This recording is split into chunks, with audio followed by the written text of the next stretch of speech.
¿Qué tal, señoras y señores? Sean ustedes bienvenidos y bienvenidas como siempre a otra entrega de su programa Agenda Semanal, la revista informativa más completa de los fines de semana en la televisión dominicana, con su anfitrión de siempre, Balbueno Medina, la autoridad periodística del país.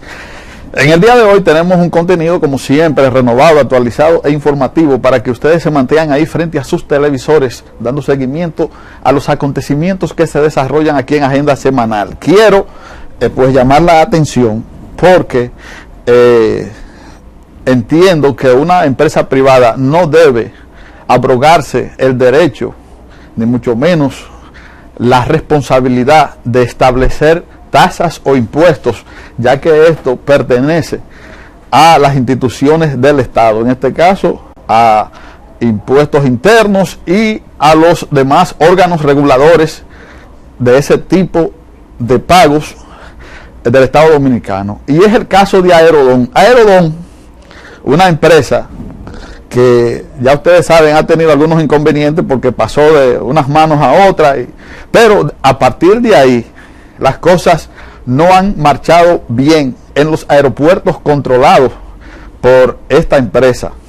¿Por qué? Porque recientemente estuve en el Aeropuerto Internacional de las Américas y me informaron los visitantes y pasajeros de allí de que han sido penalizados con multas de 700 que estaba, lo aumentaron a 1.500 pesos de manera unilateral.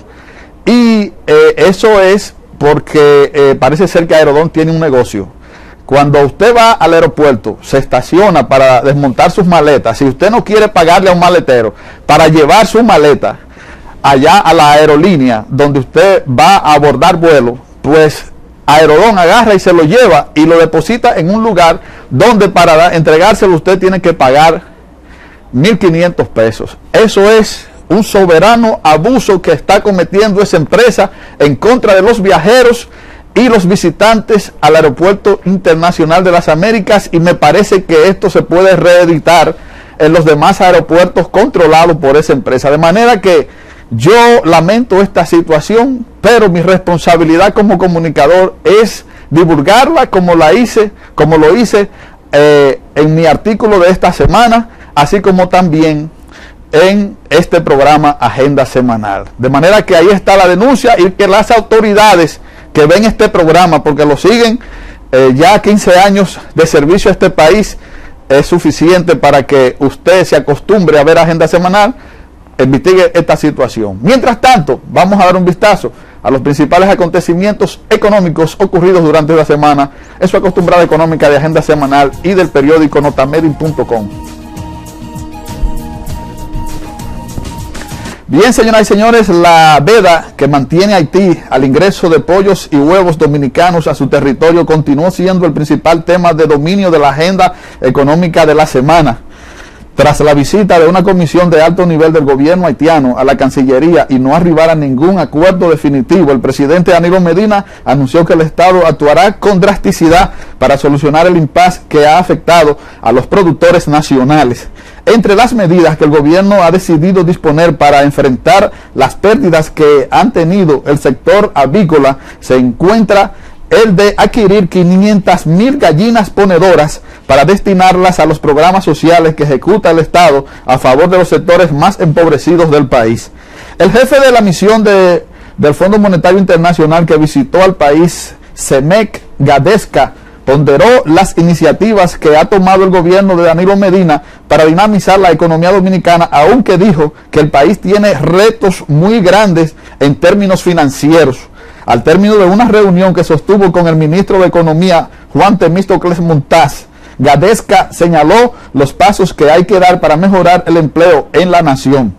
Las direcciones generales de aduanas e impuestos internos formalizaron un programa de cooperación con el que incrementarán el intercambio de información fiscal, de gestión y análisis de riesgo, con el fin de hacer más eficientes las recaudaciones y disminuir las posibilidades de evasión fiscal contra el gobierno dominicano. Los directores de ambas entidades, Fernando Fernández y Guarocuya Félix, respectivamente, suscribieron un acuerdo ante el ministro de Hacienda, Simón Lizardo, bajo el nuevo esquema de cooperación que lleva a cerca de 8 meses. La directora de Compras y Contrataciones del Estado, Yocasta Guzmán, informó que a partir de agosto los proveedores del Estado no pagarán el impuesto a la transferencia de bienes industrializados y servicios ITEVIS anticipado. Expresó que quien vendía al Estado, no le pagaba, y entonces el proveedor tenía que buscar de lo que no tenía para pagar el % del ITEVIS, pero que a partir de ahora el Estado, cuando vaya a pagar, va a retener ese %. En el plano internacional, el petróleo de Texas cayó el 2,89% y cerró a $95,40 por barril en una jornada marcada por los malos datos macroeconómicos de Estados Unidos y China y por la preocupación generalizada de los mercados ante el calendario de retirada de estímulos anunciados por la Reserva Federal. Y finalmente, aquí en el mercado nacional de divisas, el dólar fue comprado a 41,72 y vendido a 41,75, mientras que el euro fue adquirido a 55 y ofertado a 55,40 pesos dominicanos por moneda extranjera. Señores, así anduvo la agenda económica de su programa Agenda Semanal. Señor director, tenemos las imágenes en video que nos envían desde la Vicepresidencia de Comunicaciones y Relaciones Públicas del Banco Popular Dominicano, que dice que en San Pedro de Macorís alrededor de 400 empleados de varias filiales del Grupo Popular participaron en la siembra de más de 9.000 plantas de caoba y cedro en un terreno de 60 tareas ubicado en el área protegida Refugio de Vida Silvestre en las proximidades del río Iguamo, en San Pedro de Macorís. De este modo, el personal de la subsidiaria Banco Popular Dominicano, Inversiones Popular e Infocentro Popular contribuyeron con una segunda jornada anual de siembra para conmemorar así el Día Mundial contra la Desertificación y la Sequía, que se celebra cada 17 de junio en el país. Ahí están los empleados y funcionarios del Banco Popular Dominicano en esta jornada de responsabilidad social que lleva a cabo esa institución. Hacemos la pausa primera y retornamos en breve con el licenciado, economista, catedrático, un destacado. Bueno, se lo voy a presentar luego de la pausa comercial, es mejor, así que mantenga la sintonía.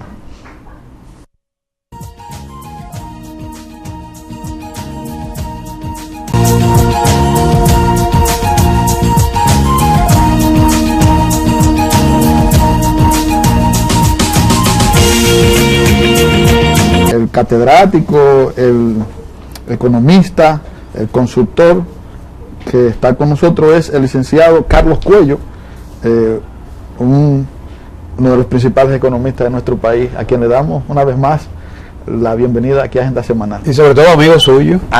Eso buenos días. Quede sobreentendido. ¿Cómo está usted? Sí, bien, bien. Licenciado Cuello, de entrada, la pregunta obligada. Luego de todo lo sucedido con la veda de Haití a los productos avícolas del país, la carne y los pollos, las medidas que se han tomado pudieran en una eventualidad resolver el problema hasta que los haitianos decidan levantar la veda o buscar nuevos mercados del país. Bueno, el país lo que no puede quedarse de brazos cruzados, como es natural. Para nosotros es una situación que involucra un volumen de negocios. No debemos olvidar, cuando estamos tocando el tema haitiano, que después de Estados Unidos, Haití es el país con el que República Dominicana tiene su mayor intercambio comercial. Sí. Supera los $1.000 millones de dólares. Se incrementó significativamente después del terremoto, porque entraron ya ahí otros productos, como los materiales de construcción sobre todo, ¿no? Y otro dato muy importante es que, si bien nosotros tenemos un volumen de negocio mucho más alto con Estados Unidos, pero el saldo comercial más favorable que tiene el país lo tiene con Haití, porque sí, más de $1.000 millones más de $1.000 millones de movimiento de negocio, pero sí, con unas importaciones de allá para acá, o sea, exportaciones de Haití para la República Dominicana que no representan ni siquiera el 10%. Ese comercio es superior incluso a todo el comercio. Eso ha sido lo que le ha abierto el apetito y la vista a empresarios de Haití ligados al gobierno? Porque se está diciendo que esto es una conspiración clara y definida. Yo te diría, no lo puedo ver como una conspiración, si lo vemos del prisma de la economía, porque en definitiva Haití es una nación soberana y puede tomar cuantas medidas considere para proteger sus productores. Sí. Probablemente nosotros... o sus consumidores en este caso. O ambos. Bueno, sí. Probablemente a los consumidores les resulta mucho más... Porque lo que se sabe es que dijeron que es por la gripe aviar. Pero entonces, bueno, eso ya se sabe que no, eso se descartó, eso nunca existió, y de hecho lo avalaron organismos internacionales, o sea que esa fue la excusa que se utilizó, que por demás le da muy poco argumento para poder sustentarlo. Sí. Ciertamente tú hablabas de los consumidores, es posible que a los consumidores, sobre todo los que están más allende, digamos, a lo que es la zona fronteriza, ¿no? Les beneficie más ese intercambio informal, porque la verdad es un mercado informal. Sí. No se ha podido, digamos que, incluir dentro de lo que podría ser un tratado, un acuerdo a un precio de libre comercio. Ahora bien, pero yo voy ahora en defensa de los consumidores dominicanos. Habiendo una sobreproducción que está estancada, ¿por qué se mantienen los precios tanto de la carne de pollo como de los huevos tan elevados aquí en el país? Bueno, los componentes de costo en nuestro país, tú sabes que incluyen lo que son los insumos, y esos insumos en gran parte son importados, pero además gravitan sobre los costos de la producción, los impuestos, y últimamente tú sabes que se incrementó el ITEVI, el tipo de cambio es otro de los componentes, las condiciones mismas de producción que no siempre garantizan los mejores costos, ¿no? Como es el caso de la energía. Sí. Entonces, yo creo que es difícil mantener precios estables cuando hay unos costos que se están moviendo al alza permanentemente. En todo caso, para no perder la idea de la pregunta inicial, sí. Haití como país soberano puede tomar cuantas medidas considere. Lo lamentable en este caso es que se han partido de una premisa falsa, sí, ¿no? De la famosa gripe aviar, que nunca ha existido en esta coyuntura, ¿no? Eso es lo primero. Lo otro es que aun cuando ese es un comercio informal y no existe un tratado de libre comercio, y ellos pueden tomar la medida que consideren de lugar para desarrollar su industria avícola, igual que nosotros, cualquier país, como lo hace cualquier otro país. Sí. Hay todo una normativa para actuar o proceder en esa dirección. En todo caso, nosotros tenemos vínculo, no tratado directo, sino vinculante, como es el caso de CARICOM, CARIFORUM, y la misma, el EPA. Sí. Que es de la Unión Europea, y ahí se entiende que hay una serie de normativas que podrían, digamos, hacerse de ella una especie de... Y que la República Dominicana podía recurrir a esos organismos. Recurrir no, pero se pueden hacer una especie de modus operandi que le dé cierta formalidad a ese comercio. En última instancia, ¿no? El organismo que se entiende es competente para actuar como tribunal es la OMC, donde sí los dos somos miembros, y la OMC esa es su misión justamente, ¿no?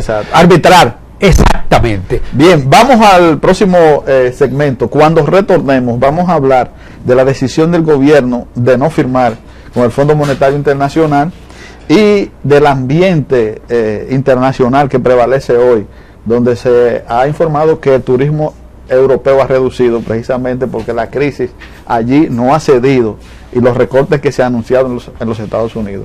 Mantengan la sintonía con Agenda Semanal y Balbueno Medina, la autoridad periodística del país.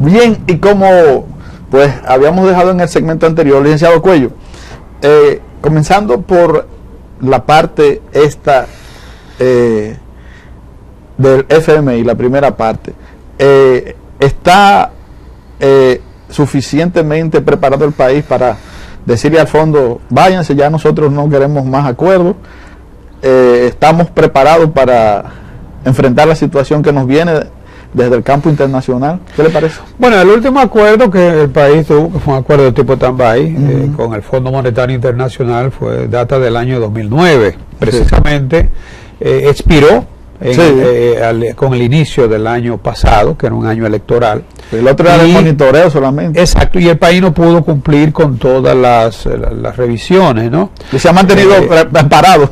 De hecho, quedó una parte pendiente de ese bolso. Fruto de ese acuerdo, el país quedó con unos 500 millones de deuda con el Fondo Monetario Internacional, que tomó por encima de lo que era su cuota. Y el Fondo Monetario y la República Dominicana tienen lo que se denomina un acuerdo de post-monitoreo, que es propio de un seguimiento cuando se produce un acuerdo de tipo stand-by. En esta coyuntura no existe un acuerdo formal de República Dominicana. Pero sí se puede mantener de post-seguimiento, de acercamiento. Es que no implica ningún tipo de condicionalidad para el país. Sí. Y por supuesto, bueno, pero ellos dijeron, el representante del FMI, que hay que hacer algunos ajustes en términos financieros para mejorar el empleo. Bueno, de hecho el país hizo ajuste posterior al proceso electoral, como era de esperarse, ¿no? Los cuales habían sido recomendados, sugeridos por el Fondo Monetario Internacional dentro del proceso mismo de ajuste. El país, precisamente por eso fue que las revisiones se interrumpieron, porque algunos ajustes iban a tener un costo político muy alto. Entonces, en este momento, como te digo, el fondo sí advierte acerca de alguna que otra punto vulnerable de la economía, como por ejemplo la reducción de la tasa de desempleo, que se ha quedado un poquito alta en un 14%. El producto apenas creció en el primer trimestre del año, de 0.3%, pero hay algo muy positivo que el fondo reconoce, y es que el déficit que se estimó que podía terminar se redujo 2.8, está muy bajo, apenas 0.1, o sea, está por debajo de la meta que el Fondo Monetario. Pero hay cosas que se concatenan. Por ejemplo, persiste la situación de la crisis europea y, como dijimos ahorita, ha disminuido el turismo, pero ahora se anuncian recortes de beneficios en los Estados Unidos, lo que significa que también pudiéramos tener alguna reducción de los trabajadores que son los que vienen aquí a vacacionar de los Estados Unidos. ¿Cómo usted ve eso? De hecho, ha habido una reducción muy ligera en lo que son las entradas de divisas del turismo, y el Banco Central resaltaba como uno de los elementos que podrían estar incidiendo. Eso tiene que ver con el aumento de la tasa de cambio. El Banco Central lo utilizó como un argumento, no sabemos en qué ponderación, ¿no? Pero dentro de lo que son los argumentos para, digamos, justificar o explicar el comportamiento cambiario, habría que destacar como principal elemento el incremento de la masa monetaria, ¿no? Como consecuencia de un trimestre de hubo una desaceleración de la economía, y además la medida de ajuste extendida para lograr estabilizar la economía y revertir el déficit del año pasado, que se logró que fuese inferior a lo que se tenía proyectado. Entonces, todo eso yo pienso que en una medida que son muy atinadas, ya para esta segunda parte del año se comenzarán a ver sus efectos. De todos modos, insisto, las medidas se pospusieron un poquito más. La reforma misma también, que tú sabes que tiene un efecto de aceleración. En algo eso lo compensa el mejoramiento del sector de zona franca. En cierta medida, pero de todos modos la economía, la perspectiva para la economía para esta segunda parte del año luce que son más favorables, porque ya el proceso de ajuste se logró, ya se hizo la reforma, el Estado ya anunció obras, un megaproyecto por más de 9.000 millones. Y la suspensión del pago del anticipo.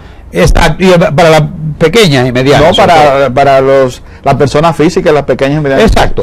Y además el Banco Central, haciendo uso de lo que son los instrumentos de política monetaria, liberalizó los 20.000 millones aquellos del encaje de los bancos. Entonces todo esto deberá tener un efecto favorable sobre el comportamiento de la economía para esta segunda parte del año, ya que se inicia se inició, son 6 meses, el mes que viene. El 1 de julio. Exacto. Pues nada, licenciado Cuello, siempre para nosotros es interesante invitarle aquí a Agenda Semanal, porque además de que aprendemos, los televidentes se nutren de su conocimiento. Gracias por la invitación y siempre a su orden. Sí, gracias. Señores, a ustedes también, recuerden su cita el próximo fin de semana. Bye bye a todos. Recuerden, Balbueno Medina, la autoridad periodística del país. Bye.